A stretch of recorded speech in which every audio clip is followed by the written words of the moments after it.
তো নমস্কার বন্ধুরা, আজকে তোমাদের সামনে হাজির হয়েছি এবিটিএ টেস্ট পেপারের 2025 সালের বায়োলজি সমস্ত শর্ট কোশ্চেনগুলোকে নিয়ে। তো প্রথমেই টাইম নষ্ট না করে SC11-এর কোশ্চেনগুলো আমরা পড়া শুরু করে দিই। যেমন নিষেক প্রক্রিয়ায় ফার্টিলাইজিন ও অ্যান্টিফার্টিলাইজিনের বিক্রিয়াকে বলা হয় অ্যাগ্লুটিনেশন। 2 নম্বর, ডিম্বনালীর ফানেল আকৃতির যে অংশে ডিম্বাণু আবদ্ধ হয় সেটাকে বলবে ইনফান্ডিবুলাম। আরেকবার বলে রাখি, ডিম্ব নালীকে বলা হয় ফ্যালোপিয়ান টিউব। এই ফ্যালোপিয়ান টিউবের সাধারণত 4টি অংশ: ইসথমাস, অ্যাম্পুলা, ইনফান্ডিবুলাম অ্যান্ড ফিমব্রি। আচ্ছা, তো 3 নম্বরে একটি রাসায়নিক গর্ভনিরোধক পদ্ধতি হলো আইইউডি। আইইউডি এর ফুল ফর্ম হলো ইন্ট্রা ইউট্রাইন ডিভাইস, সাধারণত যেমন কপারটি। এবার মেন্ডেল তথ্যের ব্যতিক্রম হলো 1 নম্বরে আছে লিঙ্কেজ, সহপ্রকটতা, অসম্পূর্ণ প্রকটতা এবং সবকটি। তাহলে এখানে সবকটি হবে। কোন এনজাইম দ্বারা ওকাজাকি খণ্ডগুলো যুক্ত হয়? DNA ligase. প্রদত্ত কোনটিকে মনোজমি বলা হয়? 2n-1, option A. 7 নম্বর, সরীসৃপদের স্বর্ণযুগ বলা হয় ডি, মেসোজোইক যুগকে। ঘাম, অশ্রু ও লালারসে কোন অ্যান্টিবডি থাকে? অ্যান্টিবডি এ, আইজিএ। টিস্যু কালচার পদ্ধতির মাধ্যমে অসংখ্য প্লেটলেট পাওয়ার পদ্ধতিকে বলা হয় মাইক্রোপ্রোপাগেশন। আচ্ছা, একটি ব্যাকটেরিয়া গঠিত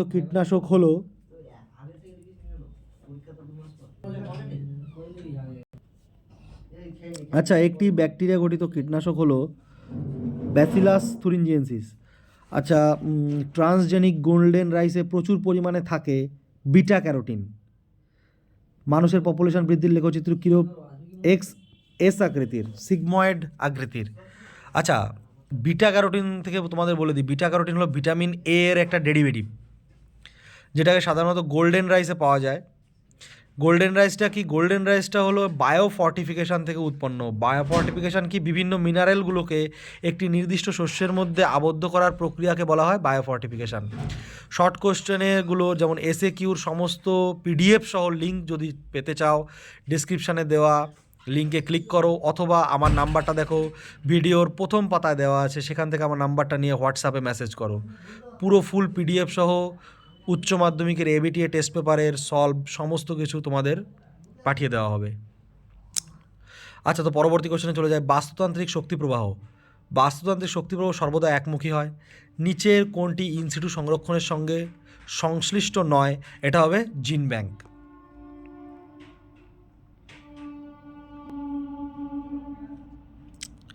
আচ্ছা, পরবর্তীতে SC28 কি? আদার অঙ্গজ জনন সম্পন্ন হয় রাইবোজোমের দ্বারা। ছত্রাকের ডাইক্যারিওটিক মাইসেলিয়াম হলো N+N। সেমিনিফেরাস টিউবিউলের মধ্যে পুষ্টি প্রদানকারী কোষ হলো সার্টলি কোষ। ক্রোমাফিন, না, সার্টলি কোষই হবে।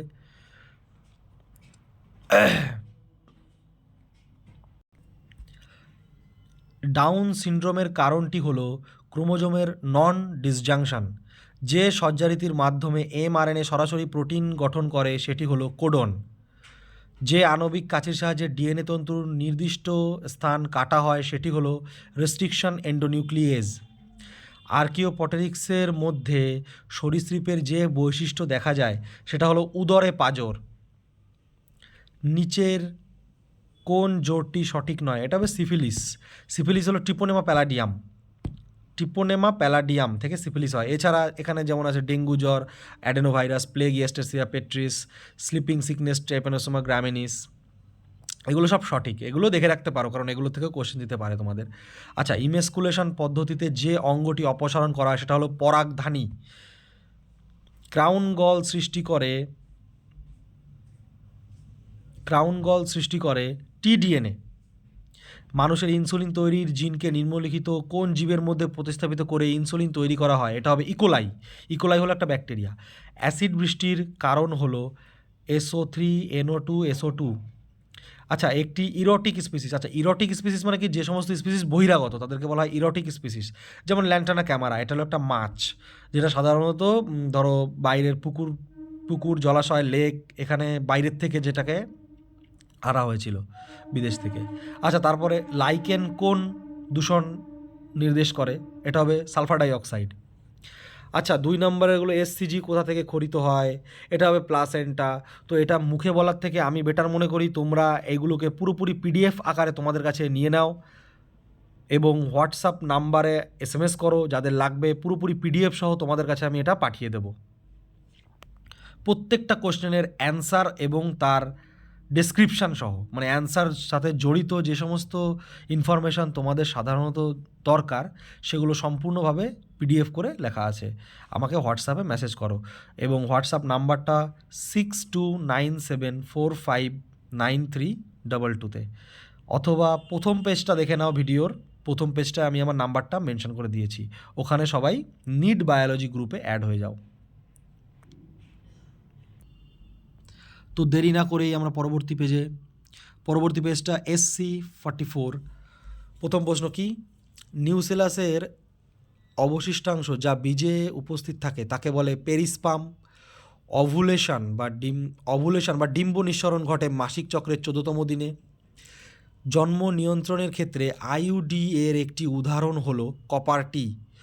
যখন একাধিক ফেনোটাইপ বৈশিষ্ট্য একটিমাত্র জিনোটাইপ দ্বারা নিয়ন্ত্রিত হয় তখন সেই ঘটনাকে বলে প্লিওট্রপি। আচ্ছা, প্লিওট্রপি যেমন হলো যখন একটি জিন একাধিক ফেনোটাইপিক বৈশিষ্ট্যগুলিকে নিয়ন্ত্রণ করবে। আচ্ছা, জেনেটিক কোড সম্পর্কিত নিচের কোনটি সঠিক? একাধিক কোডন একটি অ্যামাইনো অ্যাসিড কোড করতে পারে। আচ্ছা, বিজ্ঞানী মিলারের পরীক্ষায় সংশ্লিষ্ট অ্যামাইনো অ্যাসিডের উৎস হলো H2CH4 মিথেন, H2 হলো হাইড্রোজেন, আর NH3 হলো অ্যামোনিয়া আর জলীয় বাষ্প। খণ্ডিত জিন সংক্রান্ত কোন তথ্যটি সঠিক নয়? সেটা হলো প্রোক্যারিওটিক কোষের খণ্ডিত জিনে ইন্ট্রনস থাকে, এটা সঠিক নয়, কারণ প্রোক্যারিওটিক জিনের খণ্ডিত জিনে ইন্ট্রনগুলোই থাকে না, কারণ এটাকে স্প্লাইসিং বলা হয়। যেমন 3টে প্রসেস তোমরা পাবে পরবর্তীতে, ডিএনএ স্প্লাইসিং, ক্যাপিং আর ট্রেইলিং। তো মধুর মধ্যে সর্বাধিক পরিমাণে থাকে লেভুলোজ, ডেক্সট্রোজ।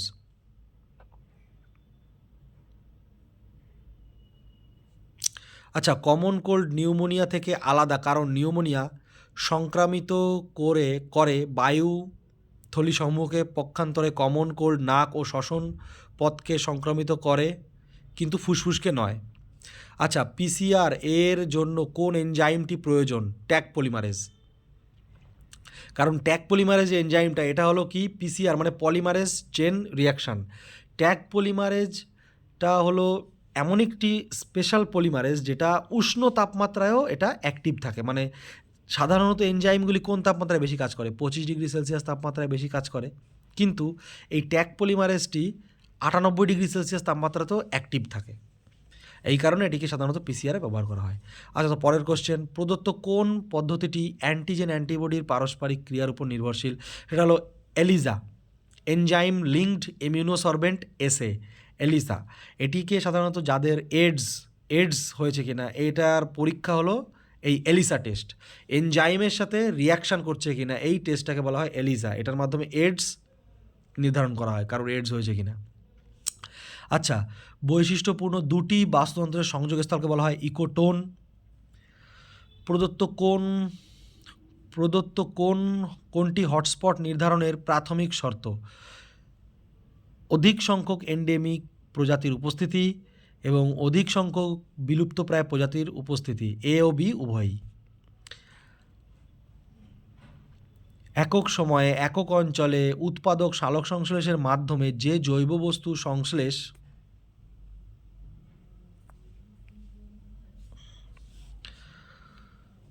কোথায় ছিলাম? আচ্ছা, তো একক সময়ে একক অঞ্চলে উৎপাদক সালোক সংশ্লেষের মাধ্যমে যে জৈব বস্তু সংশ্লেষ করে তাকে বলা হয় মোট প্রাথমিক উপাদান, যেটাকে জিপিপি বলা হয়। জিপিপির ফুল ফর্ম হলো গ্রস প্রাইমারি প্রোডাক্টিভিটি, যেটা কিনা সাধারণত সূর্যালোক থেকে একক সময়ে মানে প্রথম সূর্যালো থেকে উদ্ভিদ যে শক্তি উৎপন্ন করবে সেটাকে বলা হয় জিপিপি। এবং জিপিপির যে শক্তি পরবর্তীতে তোমার উদ্ভিদের রেসপিরেশনের জন্য ব্যবহার করা হবে সেটা তো বাদ যাবে, এবং তারপরে যে শক্তিটা পড়ে থাকবে সেটাকে বলা হয় এনপিপি, নেট প্রাইমারি প্রোডাক্টিভিটি, আর জিপিপির ফুল ফর্ম হলো গ্রস প্রাইমারি প্রোডাক্টিভিটি। তো আপাতত প্রথম ভিডিওটায় অন্তত 3টে দিলাম, পরবর্তী ভিডিওতে আস্তে আস্তে বাকিগুলো সবই দিয়ে দেবো। সঙ্গে থেকো এবং সমস্ত টেস্ট পেপারের প্রত্যেকটা এসএ কিউগুলো, মানে যে 2 নম্বরে যে 1 নম্বরের কোশ্চেনগুলো, এগুলোকে আমি পিডিএফ আকারে তোমাদের সুবিধার জন্য সুন্দর করে সাজিয়ে রেখেছি। যাদের দরকার আমার নাম্বারে এসএমএস করো। নাম্বারটা আরেকবার বলছি, 6297459322। এই নাম্বারে। আশা করি তোমাদের সবার পরীক্ষা ভালো হবে। পুরো টেস্ট পেপারের সম্পূর্ণ সলভ করে পিডিএফটা দেওয়ার চেষ্টা করছি। আপাতত শর্ট কোশ্চেনগুলো করা হয়ে গেছে। যাদের লাগবে আমাকে হোয়াটসঅ্যাপে মেসেজ করো এবং তাড়াতাড়ি টেস্ট পেপারটাকে সলভ করে নাও।